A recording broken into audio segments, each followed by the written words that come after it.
Good morning, students. Welcome back to our class of One Act Play. Today, in our this class, we will continue our story, The Never Never Nest, where Aunt Jane is about to leave. She is greatly disturbed by the financial management of that household. पता नहीं कैसे वो लोग चला रहे हैं.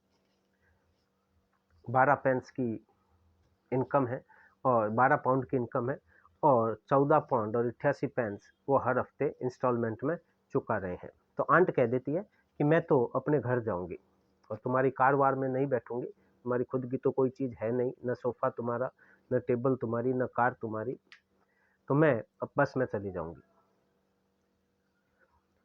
हम यहाँ से ले रहे हैं aunt Jane. Travel in a car that has only one tyre and two thingummies क्या कहते हैं उनको, इस तरह से हम कहते हैं ना कि क्या नाम उसका, क्या कहते हैं उसको अंग्रेजी में, उसके लिए हम थिंगमीज कह सकते हैं. इस कार जिसका केवल एक टायर और पता नहीं वो कौन कौन सी दो चीज़ें तुम्हारी है, तो मैं तो बस में जाऊंगी. If you feel like that about it, ठीक है, आपकी मर्जी. आंट जेन रिलेंटिंग अ लिटिल, थोड़ा सा वो अब सॉफ्ट होती है, प्यार से समझा रही है बच्चों को. Now I am sorry if I sounded rude, अगर कुछ मैंने रूडली बिहेवियर किया है तो I am sorry. Really I am shocked to find the way you are living, अच्छा नहीं लगा जैसे आप जी रहे हैं. I have never owed a penny in my life. Cash down, that is my motto and I want you to do the same. In my life I have never borrowed anything from any one.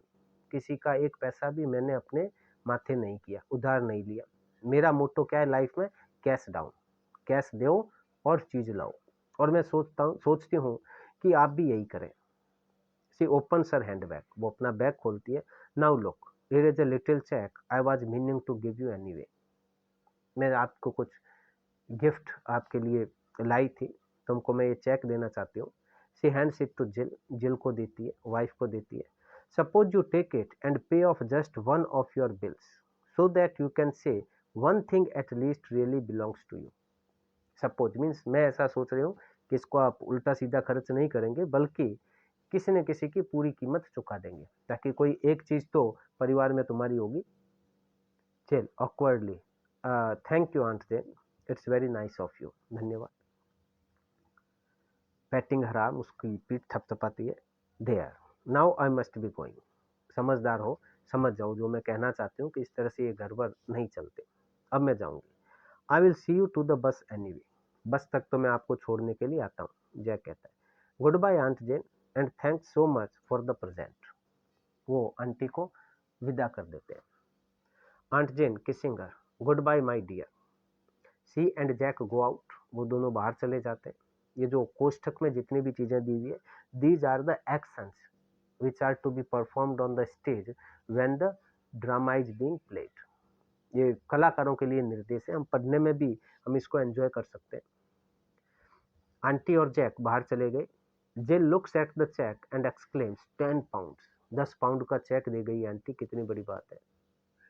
Then she hurries to the table, addresses an envelope, endorses the check and slipped it inside with the bill which she takes from the bag and seals the envelope. फिर वो अपने bag में से एक bill निकालती है, किसी चीज़ का होगा, कैश मीमो वगैरह जैसे होता है, तो उधार पर जब हम खरीदते हैं तो बिल देते हैं, तो वो बिल निकालती है और चेक को एंडोर्स करती है. बिल का जो मालिक है उसको चेक दे दिया जाए, उसके नाम वो चेक कर देती है और इसको फिर वो एक लिफाफे में डाल करके लिफाफा बंद कर देती है. यानी उस चेक का उपयोग उसने किसी चीज़ का पैसा चुकाने के लिए कर लिया.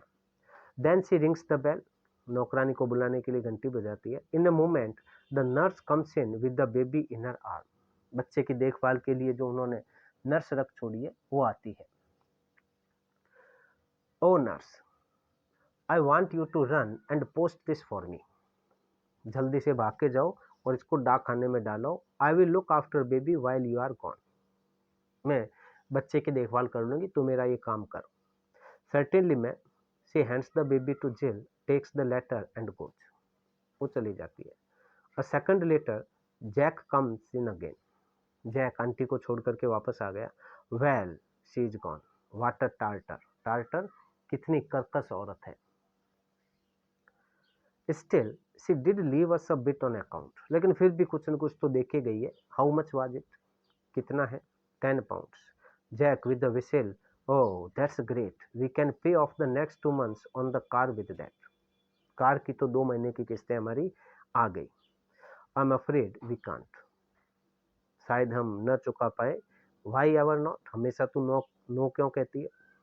You see I have already send it off for something else, मैंने पहले से ही किसी चीज के लिए इसको चुकाने में भेज दिया, इसलिए कार का तो हम नहीं चुका पाएंगे. Nurse has just gone out to post it, अभी अभी नर्स के साथ मैंने इसको भेजा है. वेल दैट्स ऑल राइट, कोई बात नहीं है. Who have you sent it to, किसको भेजा? डॉक्टर मार्टिन, डॉक्टर मार्टिन को भेजा है. Doctor Martin, what on earth possessed you to do that, ये तुमने क्यों किया, ये किसके कहने से कर दिया? डॉक्टर को भेजने की क्या जरूरत थी? Nearly in tears there, now you are going to be angry with me, शायद तुम बुरा मान जाओगे, गुस्सा होंगे सुन करके. I am not angry, but why waste good money on the doctor, doctor को देने की क्या जरूरत है? Doctors don't expect to get paid anyway, doctor को तो कभी कुछ देना ही नहीं चाहिए, वो उम्मीद भी नहीं करते. Sobbing a little, but you don't understand, तुम समझे नहीं, डॉक्टर को चुकाना जरूरी था. अंडरस्टैंड व्हाट, क्या नहीं समझा? Why, just one more installment and baby is nearly ours, बस फिर क्या होगा, हमें एक किस्त और चुकानी है और ये बच्चा हमारा पूरा हो जाएगा. यानी बच्चा भी, डिलीवरी, बच्चे की भी जो डिलीवरी वाला खर्चा वगैरह है वो सब उन्होंने इंस्टॉलमेंट में करवाया हुआ है और वो भी इंस्टॉलमेंट में चुका रहे हैं. तो अभी तक बच्चा भी उनका पूरा नहीं हुआ है, जैसे कार पूरी नहीं हुई, फर्नीचर पूरा नहीं हुआ, तो कम से कम बच्चा तो हमारा पूरा हो जाएगा, बस एक किस्त हमें और चुकानी है. She is holding out the infant a little pathetically as we black out, pathetically, बड़ी दयनीय रूप से मुंह उदास करके, उतार करके वो बच्चे को आगे करती है, पिता की तरफ करती है, और उसी समय ब्लैकआउट, बत्तियां बुझ जाती है, पर्दा गिर जाता है और नाटक खत्म हो जाता है. तो इस तरह से हम देखते हैं कि बड़ी ही हास्यास्पद स्थिति है इस परिवार की, जिसमें हर एक चीज किस्तों पर है, यहाँ तक कि ये बच्चा भी किस्तों पर हुआ है और पूरी मालकियत इस परिवार की पति और पत्नी की किसी भी वस्तु पर नहीं है. घर इंस्टॉलमेंट में, घर में जितनी भी चीजें हैं वो इंस्टॉलमेंट में, और यहाँ तक कि बच्चा भी इंस्टॉलमेंट पर. तो ये एक तरह से व्यंग है आजकल की जो आदत है. इसको हम अगर अबाउट द प्ले वाला सेक्शन आप पढ़े तो इसमें पूरी तरह से ये समरी हमारे सामने आ जाती है. I am going to read it for you. The never never nest is a comic one act play, मजाकिया वन एक्ट प्ले है, about a young couple Jack and Jill. Jack and Jill का ये जोड़ा है, पति पत्नी है. One day aunt Jane visited them. She was surprised to find that they lived in a furnished house with all comforts, such as a radio, a car, a refrigerator, etc. सारी चीजें उनके घर में है. She thought that she may have given them 2,000 pounds as a wedding gift instead of the 200 pounds she wanted to give them. पहले तो इसको वहम हो जाता है कि मैं इनको 200 रुपए का गिफ्ट देना, 200 पाउंड का गिफ्ट की जगह मैंने कहीं 2,000 का गिफ्ट तो नहीं दे दिया कि उस पैसे से ये सारी चीजें खरीद लाई. Jack was earning only 6 pounds a week and Jill was a house वाइफ. जैक की 6 पाउंड की ये थोड़ी सी वो दिक्कत है, हमारे जो टेक्स्ट है उसमें हमें 12 पाउंड बताया गया है, यहाँ 6 पाउंड है, और एक्चुअल में भी जो इसकी ओरिजिनल स्क्रिप्ट है उसमें भी 6 पाउंड ही लिखे हुए हैं. तो हम वैसे कोई दिक्कत नहीं होगी हमें. और जिल जो है वो हाउस वाइफ है, उसका कोई अर्निंग सोर्स है नहीं. When aunt asked Jack how he could pay 7 pounds a week when he was earning only 6 pounds, Jack said that they took loans. हम देख चुके हैं हमारे यहाँ पर वो 12 पाउंड और 14 पाउंड वाले सिस्टम में है. Aunt Jane understood that though Jack and Jill had everything, nothing really belonged to them. मालिक वो किसी चीज के नहीं है. They bought everything on an installment basis and the couple can be attacked by the money lenders anytime if they fail to pay installment on the designated time. अगर समय पर इन्होंने कभी कोई किस्त नहीं चुकाई तो मनी लेंडर्स, धन उधार देने वाले जो है साहूकार लोग, वो संस्थाएं वगैरह, बैंक वगैरह, वो कभी भी इन पर अटैक कर सकती है, चीजें ले जा सकती है. Aunt Jane was shocked at the way Jack and Jill ran their family. जिस तरह से वो अपना परिवार चला रहे थे, आंट को पसंद नहीं आया. Before she left she gave 10 pounds to Jill and told them to make at least one article completely there using that money. While Jack went with Aunt Jane to the bus stop, Jill sent the money to Dr. Martin. Jack came back and said that he wanted to pay 2 months' installments on the car using that money. At the end, humor takes its wings when Jill said that by paying the money to Dr. Martin, their baby become completely theirs. Martin को पैसे चुका देते हैं, बच्चा तो अपना कर लेंगे. ये इसकी सबसे बड़ी हास्य की बात है. The end of the play is ironical, though it is an exaggeration. हालांकि थोड़े सी इसमें बात को बढ़ा चढ़ा के बताया, लेकिन फिर भी it shows the reality. The play is a satire on the materialistic bent of the modern man. आजकल हम जो ज़्यादा भौतिकवादी हो रहे हैं, उपभोक्तावाद हम पर हावी हो रहा है, इस पर ये व्यंग है. Who believes in leading a luxurious life on installment basis. हम इंस्टॉलमेंट पर भी जीवन को पूरे ऐशो आराम से जीना चाहते हैं. ऐसा नहीं कि केवल हम आवश्यकताएं पूरी करते हैं, अनावश्यक चीज़ों को भी हम इंस्टॉलमेंट में खरीद लेते हैं. And burdens themselves with risk. इससे जीवन में थोड़ा खतरा बढ़ जाता है. The title connotes the theme appropriately, and the double use of negatives is the title emphasizes the impossibility of home. इस तरह से आपका वो केवल एक घोंसला ही बना रहेगा जो कभी भी किसी भी आंधी में उड़ जाएगा. घर जैसी पक्की बात इस तरह की लाइफ स्टाइल से नहीं आएगी. इसके questions. Never never nest is a play on what theme. इसका टॉपिक क्या है? Family relations, human tendency, higher purchasing system, none of these, so higher purchasing system. What was the final present given by Aunt Jane to the couple?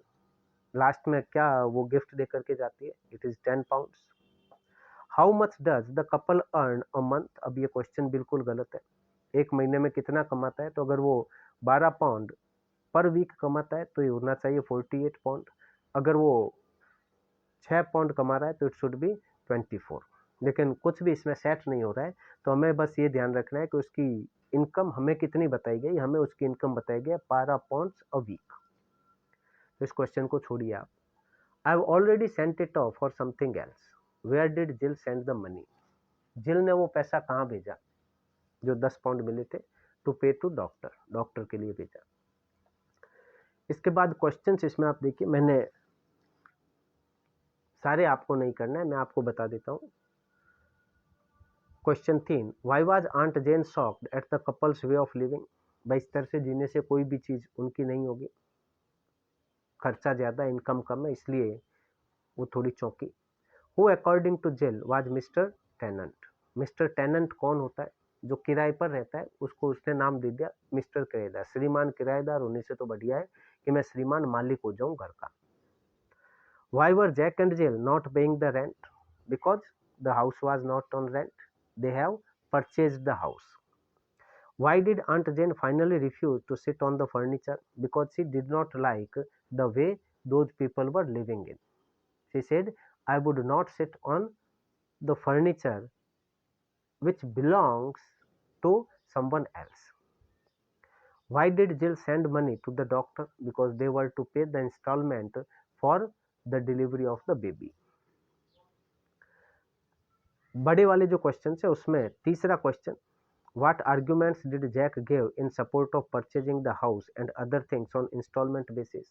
That you cannot buy a thing outrightly, but you can enjoy it by making a little payment and then repaying the remaining amount in installment. चीज का मजा तो आप तुरंत ले सकते हैं, इसलिए वो ऐसा कर रहा था. What did Jill do with the 10 pounds Aunt Jane had presented to them? उसने 10 पाउंड का क्या किया? वेरी इजी आंसर, हम पहले इसको देख चुके हैं, तो आप इसको देखिए. इसी तरह से बड़े क्वेश्चंस, पहला, दूसरा, तीसरा, पांचवा और 80 से 100 शब्दों वाले जो क्वेश्चन है उसमें चौथा और पांचवा, it is for your assignment. आपको इनका आंसर इस पार्ट को दोबारा देख करके देना है. So thank you for joining for this class. It is a bit long class, but thank you very much and stay safe and secure. Take care of yourself and your family. Thank you, students.